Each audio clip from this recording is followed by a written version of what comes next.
السلام علیکم ناظرین کرام، نئی ویڈیو میں آپ کو خوش آمدید کہتے ہیں۔ 6 ججوں کو بھوکے بھیڑیوں کے آگے ڈال دیا گیا ہے۔ قاضی صاحب نے وہ دھوکہ دیا ہے، وہ خنجر گھونپا ہے ان کی پیٹھ میں کہ ان 6 ججز کے لیے اب نہ آگے کوئی رستہ ہے نہ پیچھے کوئی رستہ ہے۔ آپ کے سامنے تمام صورتحال رکھتا ہوں جو خبریں نکل کے آ رہی ہیں، لیکن اس سے پہلے قاضی صاحب نے جو کارروائی ڈالی ہے اس کی پریس ریلیز جاری ہوئی ہے۔ کل جو بڑی بڑی ملاقاتیں ہوئیں، جو فل کورٹ بیٹھا، جو شہباز شریف سے ملاقات ہوئی، اس سب کی پریس ریلیز جاری کر دی گئی ہے۔ اس پریس ریلیز کے مطابق جب ججز نے یہ الزام لگائے، اگلے دن قاضی صاحب نے تمام ججز کو گھر بلایا، اسلام آباد ہائی کورٹ کے 6 ججز کو بلایا، فردن ان سے پوچھا کہ ان سے ہوا کیا ہے۔ اب آپ نے غور کرنا ہے، ججز نے جو 12 صفحات کا لیٹر لکھا تھا اس میں ججز نے بتایا کہ یہ ساری باتیں ہم قاضی صاحب کو پہلے بتا چکے ہیں، ملاقات کر کے بتا چکے ہیں، لیکن یہ شخص صرف ڈرامے کرنے کے لیے یہ ملاقات کرتا ہے۔ ججز کو لگا ہوگا کہ شاید غیرت آ گئی ہے اس بار، انہوں نے ساری باتیں بتا دی قاضی صاحب کو۔ قاضی صاحب نے اس کے بعد فل کورٹ میٹنگ بلا لی پورے سپریم کورٹ کی، اس میں یہ طے ہوا، ججز کی اکثریت، کیونکہ قاضی گروپ اور کمپنی سرکار کے ججز پر مشتمل ہے، تو ان کی اکثریت نے یہ کہا کہ آپ شہباز شریف کے حوالے کر دیں یہ معاملہ۔ یہ پریس ریلیز میں لکھا ہوا ہے کہ شہباز شریف سے ملاقات کریں۔ یاد رکھیں کہ ساری ایجنسیاں جس دوران کی یہ ساری شکایات لگائی ہیں ججز نے، شہباز شریف کے انڈر تھیں بطور وزیر اعظم۔ بے شک وہ کٹ پتلی ہے، لیکن آئین اور قانون کے مطابق وہ ساری ایجنسیاں شہباز شریف کے ڈائریکٹلی انڈر تھیں۔ اسی بندے کو قاضی صاحب بلا کے بند کمروں میں اپنی میٹنگ کرتے ہیں۔ آگے لکھا ہوا ہے کہ اس میٹنگ میں قاضی صاحب نے 2 ٹوک بتا دیا شہباز شریف کو کہ عدلیہ کی آزادی پر کوئی کمپرومائز نہیں ہوگا۔ پھر وہاں سے مشورہ آیا۔ مشورہ کہاں سے آیا؟ شہباز شریف کی طرف سے کہ ہم کمیشن بنا دیتے ہیں، کمیشن ایکٹ 2017 پر ہم ایک کمیشن بنا دیتے ہیں، اور اس کمیشن میں ایک امپیکیبل انٹیگریٹی والا جج رکھ دیتے ہیں۔ وہ جج فیصلہ کرے گا، ریٹائرڈ جج فیصلہ کرے گا کہ حاضر سروس ججز کو کن سے خطرہ ہے۔ کیا آپ کو یاد ہے کہ عمران خان نے بھی ایک کمیشن بنایا تھا اور اس میں ایک ریٹائرڈ لیفٹیننٹ جنرل کو اس کا ہیڈ بنانے کی کوشش کی تھی، لیکن وہ لیفٹیننٹ جنرل ڈر کے پیچھے ہٹ گیا تھا۔ میں نام لینا ضروری نہیں سمجھتا، وہ سائفر پر کمیشن تھا۔ حاضر سروس جرنیلوں سے اگر خطرہ ہوتا کسی کو تو سویلین کو ہوتا۔ ایک ریٹائرڈ جنرل کی کچھ عزت تو ہونی تھی، وہ بھی ڈر کے پیچھے ہٹ گیا تھا۔ یہاں پہ حاضر سروس ججوں کو خطرہ ہے، ان سے بچانے کے لیے ایک ریٹائرڈ جج کو لایا جا رہا ہے۔ امپیکیبل انٹیگریٹی والا جج ہوگا، یہ یاد رکھیے گا۔ پھر قاضی صاحب نے کہا کہ میں نے ان سے کہا کہ وہ جو فیض آباد دھرنے کا فیصلہ تھا اس کے اوپر کچھ کرے۔ قاضی صاحب گھوم پھر کے فیض آباد دھرنے میں گھستے ہیں۔ فیض آباد دھرنا ختم ہو چکا، اس کے بعد فضل الرحمان کا دھرنا آ چکا، اس کے بعد دوبارہ فیض آباد دھرنا ہو چکا، اس کے بعد بہت کچھ ہو چکا، لیکن قاضی صاحب آگے نہیں آتے۔ قاضی صاحب 2018 سے پیچھے رہتے ہیں، آگے ان کے پر جلتے ہیں۔ حدیبیہ پیپر مل بند کیا، اس کے بعد سے لے کر مسلسل شریف خاندان کو ریلیف دے رہے ہیں اور عمران خان کی بجاتے چلے جا رہے ہیں۔ اب یہ تو پریس ریلیز آ گئی کہ ہم نے کمیشن بنا دیا ہے، کمیشن کھیلیں گے، اور کمیشن آج بن جائے گا کیونکہ کابینہ کا اجلاس ہے۔ وہاں پہ شہباز شریف نے کہا کہ ہم کمیشن بنا دیں گے اور فیض آباد دھرنے کے حوالے سے بھی کچھ ہو جائے گا۔ یعنی اگر بات کرنی ہے تو جنرل فیض حمید کی کرو، موجودہ کسی کی بات نہ کرو، بس یہ کہہ رہے ہیں۔ اب آپ کو صورتحال بتاتا ہوں کہ ہونے کیا جا رہا ہے۔ اس کمیشن کے جو ٹی او آرز بنیں گے، جو ابھی تک کی اطلاعات ہیں، ہو سکتا ہے ان کو عقل آ جائے اور ایسی حرکت نہ کریں۔ ابھی تک کی جو اطلاعات ہیں وہ یہ ہیں کہ ٹرمز آف ریفرنس میں جو یہ باقی ساری باتیں لکھیں گے، اس میں ایک چیز یہ بھی ہوگی کہ کیا ججوں نے مس کنڈکٹ کا ارتکاب کیا۔ یہ بھی وہ کمیشن دیکھے گا، ریٹائرڈ جج۔ وہ جج کون ہوگا؟ جسے شہباز شریف چنے گا۔ کس چیز کی انویسٹیگیشن کرے گا؟ کہ شہباز شریف کے انڈر جو ساری ایجنسیاں ہیں، کیا انہوں نے دھمکیاں دی ہیں، یہ ججز جھوٹ بول رہے ہیں، یا انہوں نے اگر سچ بولا ہے تو کیا مس کنڈکٹ کیا ہے؟ کیونکہ یہاں پہ قانونی پوزیشن کیا ہے آپ ذرا وہ سمجھ لیں۔ ناظرین اکرام، ججز کا حلف یہ کہتا ہے کہ میں بلا خوف اپنی ڈیوٹی کروں گا، یعنی کسی انفلوئنس کے بغیر ڈیوٹی کروں گا۔ اب ایک چارج ججز پہ یہ لگایا جا سکتا ہے کہ آپ نے یہ لیٹر تو لکھ دیا، سب کچھ کیا، لیکن آپ نے آرٹیکل 204 جو توہین عدالت کی طاقت آپ کو دیتا ہے، آپ نے وہ استعمال کیوں نہیں کیا؟ اگر ایجنسی کے لوگ آپ کو دھمکا رہے تھے، اگر ایجنسی کے لوگ آپ کے گھر والوں کو اٹھا رہے تھے، تو آپ نے توہین عدالت کیوں نہیں لگائی؟ الٹا آپ لیٹر لکھ رہے ہیں۔ تو اس سے دو چیزیں سامنے آتی ہیں، ایک یہ کہ اس پورے ایک سال کے اندر آپ نے خوف کے تحت عدالت چلائی اور فیصلے کیے جو آپ کے حلف کی خلاف ورزی ہے۔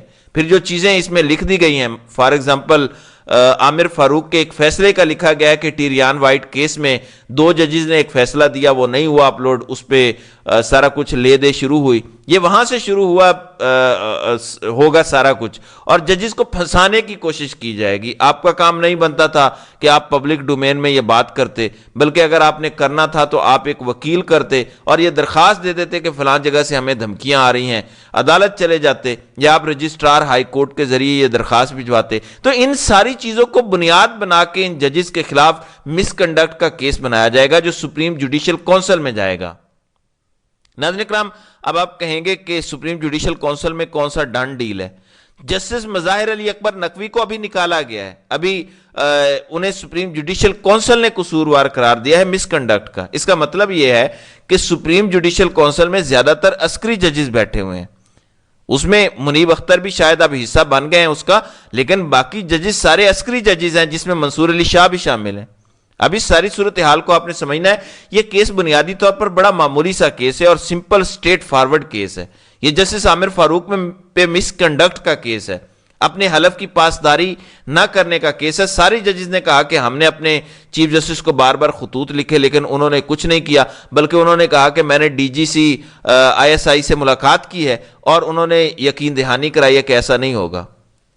پھر عامر فاروق نے ججز کو کیا تحفظ دینا تھا؟ لوئر جوڈیشری کے ججز کے ساتھ جو ہو رہا ہے وہاں بھی عامر فاروق خاموش تھے۔ لوئر جوڈیشری کے ججز بھی شکایات کرتے ہیں جن میں سے ایک جج کی شکایت کا ذکر کیا گیا ہے کہ ISI کا انسپیکٹر انہیں بلاتا ہے اپنے آفس اور ان سے فیصلے کرواتا ہے۔ ظاہر ہے انہوں نے بتایا کہ یہ ہمیں آرڈر دیتے ہیں فون کر کے انسپیکٹر لیول کے لوگ، گریڈ 14 یا 15 کا ہوتا ہے انسپیکٹر۔ ان کی اوقات دیکھیں کہ ججز کو بلا بلا کے دھمکیاں دے رہے ہیں اور ججز بیچارے مجبور ہیں، اتنی طاقت دی ہوئی ہے ان لوگوں کو، امیجن کریں۔ تو یہ سیدھا سیدھا کیس بنتا ہے سپریم جوڈیشل کونسل میں مس کنڈکٹ کا جسٹس عامر فاروق کے خلاف۔ ان سارے ججز سے گواہی لی جائے، سارے واقعاتی شہادتیں دیکھی جائے اور پھر عامر فاروق کو فارغ کیا جائے، یہ ہے اصل کیس۔ لیکن قاضی صاحب نے اتنے زبردست طریقے سے ان کو بچا لیا کہ کمیشن کھیلو اور کمیشن بھی شہباز شریف بنا دے، وہی شہباز شریف جس پہ سارے الزامات ہیں۔ یعنی ایک مظلوم آ کے کہتا ہے کہ فلاں بندہ مجھ پر ظلم کر رہا ہے، قاضی صاحب اس ظالم کو بلا کے کہتے ہیں کہ تم تحقیقات کرو کہ مظلوم پر ظلم ہو رہا ہے یا نہیں ہو رہا۔ اتنا بڑا مذاق کیا گیا ہے۔ اوپر سے تحریک انصاف اعلامیہ جاری کرتی ہے کہ ہمیں یہ کمیشن منظور نہیں ہے، لیکن ابھی تک تحریک انصاف نے کوئی اندیا تک نہیں دیا کہ وہ 184(3) کی کوئی درخواست دیں گے، جبکہ کمپنی سرکار نے اپنے میاں داؤد کے ذریعے آلریڈی سپریم کورٹ میں 184(3) کی درخواست دائر کر دی ہے۔ تحریک انصاف نے ابھی تک عامر فاروق کے استعفے کا مطالبہ نہیں کیا آفیشلی لیول پر۔ کیوں عامر فاروق کو بچانا چاہ رہے ہیں؟ یہ کون لوگ ہیں جو عامر فاروق اور فائز عیسیٰ کو بچانا چاہ رہے ہیں؟ میں سوال پوچھنا چاہتا ہوں، اوپر سے کھچڑی کیا پک رہی ہے یہ ذرا سنیں۔ رابطہ کیا ہے، معافی مانگیں گے تو معافی مانگیں گے، جیسے کہا تو معافی مانگیں گے تو آ جائیں۔ جی، یہ افضل دھاندلا ہیں، یہ سندھ ہاؤس میں تھے اور کہہ رہے تھے کہ عمران خان مجھ سے معافی مانگیں گے تو میں واپس آؤں گا پارٹی میں۔ یہ لوٹا بن گئے تھے رجیم چینج آپریشن کے وقت۔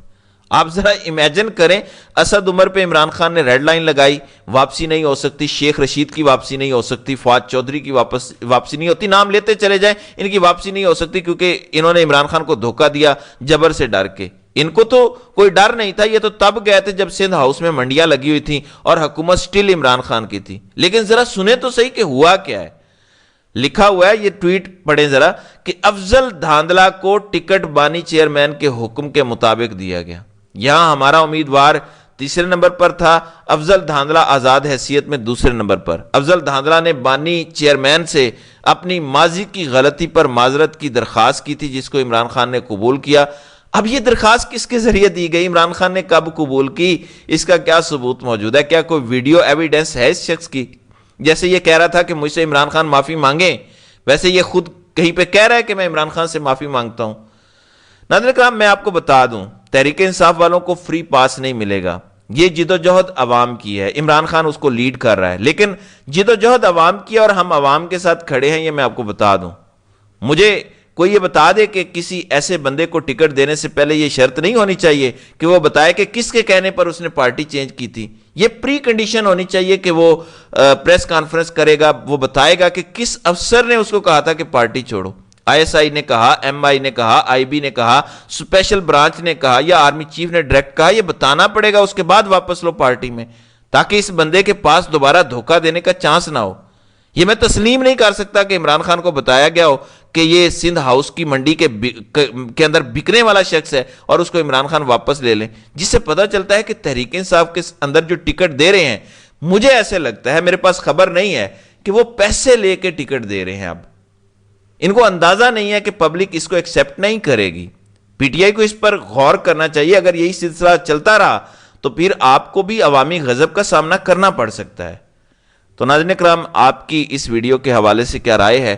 آپ اپنی رائے کا اظہار کامنٹ سیکشن میں ضرور کیجیے گا.